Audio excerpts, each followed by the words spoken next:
When all the conditions are met and you have something that you love and you put it across on a plate, people love it too, and it works, and it just works. I'm Kavan Kuttappa. I'm a chef owner of Naru Noodle Bar. I started this during the lockdown as a takeaway kit model, and now we're here. We run an 8-seater noodle bar. With ramen, I think there's 5 main ingredients and we make everything from scratch.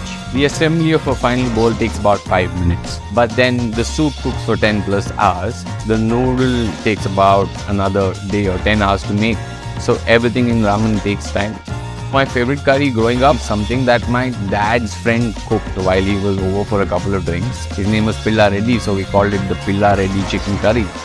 For Curry Week, we are doing a modified version of that curry. It's a greenish chicken curry that's cooked in South Indian homes every Sunday without fail. We're taking this and adapting it to a ramen bowl based on coriander, some fresh mint, some Indian spices. This all adds to the texture of the bowl in making it actually a truly South Indian curry bowl.